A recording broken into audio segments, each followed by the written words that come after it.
Most underappreciated Detroit Lion. Here's what's come in from Jay Mays. I think with the rise of Gibbs and his injury, it's David Montgomery. Nick says, Jared Goff, people just bash this dude more often than not. I thought about answering Goff. I do think that there is a disproportionate amount of anti-Goff people still out there. I just categorically disagree with them. I'm not saying you're not entitled to your opinion. I'm just saying I'm surprised at how many Goff calls we still get. Matt in Dundee says Jake Bates, underappreciated. Thomas in a truck says Alex Anzalone. Paul in Troy says Khalif Raymond, not a starter, but a great go-to option, pass or run. Lucas says Brian Branch is still awaiting a contract and is outshined by the interception leader.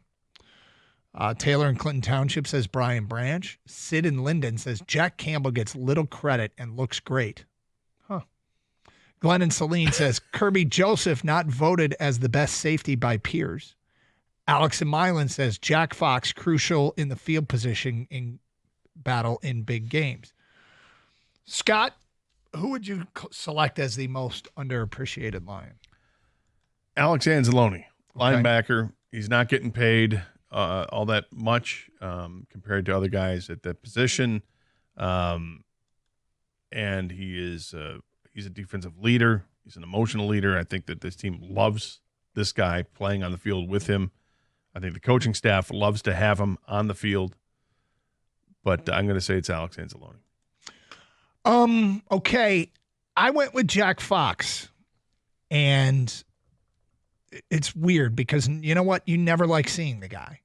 Nobody wants to see the punter. It means the possession's over. And yet he led the NFL in yards per punt. He was over 51 yards per punt. He's Jack MF and Campbell. Is it Jack Campbell? I think Jack Campbell gets plenty of love, but maybe not as much as he deserves. So is it Jack Campbell, King? Well, let me just read to you what is written from NFL.com. Okay. Brad Holmes has been wildly successful, a successful drafter in Detroit. Just look at the general manager's 2023 haul. You can reasonably argue that 3 of the Lions' first 4 picks from the draft are now top 5 players in their respective positions. Running back Jahmyr Gibbs, tight end Sam Laporta, and safety Brian Branch. The unmentioned selection in that span of picks, Jack Campbell, who just led the team with 131 tackles. While the linebacker hasn't received Pro Bowl recognition for like his draft mates, he has certainly made an impact in Detroit. The former first-round pick started every game and left quite an impression on his old defensive coordinator, Aaron Glenn. Why are you celebrating? You didn't call it. You said Jack Fox. You went with the punter. Because I think I love the guy. I give him a ton of credit. I don't think he's underappreciated by me at all. So then you should be disgusted with this article saying he's underappreciated. I'm not. I'm thrilled that he's getting his just due. Boy. Jack Campbell, linebacker, Iowa. All right. Is he due for an even bigger year, guys, this year?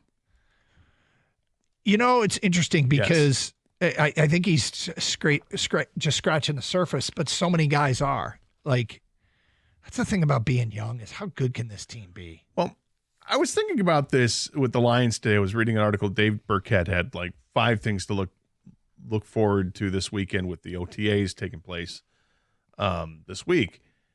And one of the things was in the article I was reading about was we spent a lot of time focusing on Hutch's injury because he's the star of the team, and he's going to come back. Should be he's healthy enough to get the green light. So we imagine he's going to be at the OTAs, and we expect him to be ready to go for the start of the season.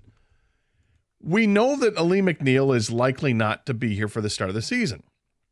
But then you start going through all the other names. There's a ton of names of guys that are hurt and guys that had significant injuries. Like we don't really think too much about Barnes's injury, but wasn't that an ACL?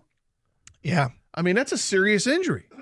Davenport was like a triceps tear or something like that. So, I mean, that's another one that we just think, oh, well, hey, if he's healthy this season, that he's going to be, well, okay, can he recover from the triceps injury where he's going to be effective again? I don't, we don't know for sure.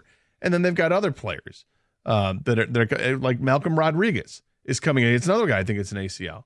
So you got a couple linebackers that are coming back from some serious leg injuries there's no guarantee they're going to be to form and come back 100% and be ready to go. And we really haven't heard a timetable on when these players are coming back to practice. Maybe we'll find out this week. Hey, yeah, they're at practice. They're full go. Great. We haven't heard a whole lot about that. Jack Campbell becomes way more important to this team, knowing that they're not as healthy at the linebacker spot. And that includes Anzalone, who's not going to be at the camp because of his contract. Yeah, there are concerns. Look, I mean, it's football, right? There's always going to be somebody hurt. We sit here and we talk about when they get healthy. Well, when they get their hurt guys back, somebody else is going to get hurt. It's just a cycle. It's what it is. That's why you got to build depth. And so, yes, all of these injuries are incredibly important, and they should be paid attention to. Hutch is the headliner, and Hutch was in the news. I'd love to hear that Lee McNeil has been 100% cleared. Seems like we're not going to hear that news for quite some time. But you just think about the combination of what we have in terms of this roster, where they are in terms of youth, okay? Early in your career, you might be a guy that looks like you've got a ton of potential. And I always use the same player as an example, and I don't know why. We all thought Jonas Jerebko was going to be a star when he first stepped on the scene, and he never got in. I think we love to praise offensive linemen and rave about Frank Ragnow and Penei Sewell. And we love that Khalif Raymond gets a ton of love in this town, right? That role player that steps up. So I particularly struggle with who is underappreciated. Well, when they're very good, yes, we'll do that. But guys that are just good or average, the fans don't. Just you don't have to go that far back and look at Dominic Raiola or Backus. And remember the vitriol that came their way. The team has to be good for it to be the case. But, I mean, let's face it. There were some guys, some Red Wings that were average. Yeah, but I'm not. But when you're good, you elevate those players. Sure, but I'm not with another fan base. I would imagine that every fan base latches on to the unheralded guys. I think it's unique to Detroit. I think we do really do. I think we do it more than anybody else. I think this is something specific to Detroit. Is we love that hard-working blue-collar guy that just does his job, keeps his mouth shut. I think we elevate them more than other towns. I think it's a great town to be a role player in. 248-539-9797. More of your phone calls and feedback coming up. Kang with a hot take today. Oh. Yeah, I heard it, and I'm like, whoa. Hot take. Yes. We'll get to that today. We don't do hot takes. We don't really do it, but even Kang was like, this probably isn't going to be popular. We'll get to that at 12:05 here on 97.1 The Ticket.